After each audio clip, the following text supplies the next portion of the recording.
नमस्कार दोस्तों, तस्करी द स्मगलर वेब के नाम से वेब सीरीज आई है नेटफ्लिक्स में, जो कि बनाया गया है नीरज पांडे के द्वारा।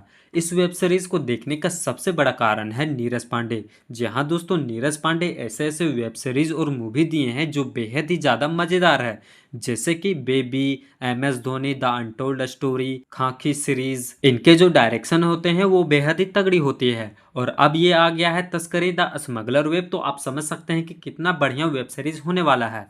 तो इस सीरीज को देखने के लिए आपको बेसिक जानकारी जानना बहुत ज़रूरी है। तो इस सीरीज में टोटल 7 एपिसोड है और सातों एपिसोड एक दूसरे से लिंक है।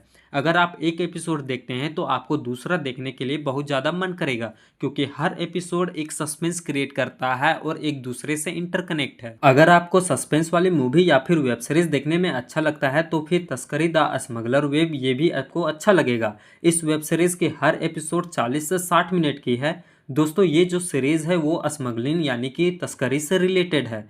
लेकिन ध्यान रखने वाली चीज़ ये है कि हर सीरीज़ में सिर्फ तस्करी को नहीं बल्कि यह सिस्टम, भ्रष्टाचार, ईमानदारी और अकेले आदमी की लड़ाई की है। इस सीरीज़ का हीरो है अर्जुन मीना। अर्जुन मीना एक ईमानदार कस्टम ऑफिसर है। उसका काम है एयरपोर्ट पर आने जाने वाले सामानों की जांच करना, ताकि कोई भी गैर कानूनी चीज देश में ना आ सके। तो दोस्तों, इस सीरीज की ओवरऑल रिव्यू के बारे में बात करें तो इस सीरीज में इंटरनेशनल मुंबई एयरपोर्ट को दिखाया गया है और एयरपोर्ट के कस्टम ऑफिसर को दिखाया गया है कि किस तरह से वे लोग स्मगलिंग यानी कि तस्करी को रोकते हैं। यानी कि जो बाहर से कीमती सामान आता है जैसे कि सोना, वो किस प्रकार से छुपा के देश में लाया जाता है और गैर कानूनी तरीके से उसको रोकने के लिए किस तरह से कस्टम ऑफिसर लोग जांच पड़ताल करते हैं और किस तरह से स्मगलर को पकड़ते हैं। इस सीरीज में यही सब बताया जाता है। दोस्तों, सीरीज वाकई कमाल की है, इंजॉयमेंट भर के है और इंटरेस्टिंग भी है। इसको देखने के बाद आपको ये नहीं लगेगा कि आप कोई बकवास चीज देख रहे हैं। और हाँ, थोड़ी बहुत बीच में सीरीज स्लो हो जाती है, पर उतना नहीं होता। इस सीरीज के थ्रू आपको बहुत चीज जानने को मिलेगी कि किस तरह से धांधली होती है, मतलब जो लोग होते हैं वो किस प्रकार से तस्करी करते हैं और जो ऑफिसर होते हैं वो किस किस प्रकार से पकड़ते हैं। अगर इस सीरीज के एक्शन की बात करें तो इस सीरीज में एक्शन बहुत कम है, सिर्फ तस्करी को माइंडसेट के द्वारा पकड़ा जाता है। तो अभी तक आपको समझ में आ गया होगा कि किस तरह की सीरीज है और आपको देखना चाहिए या फिर नहीं।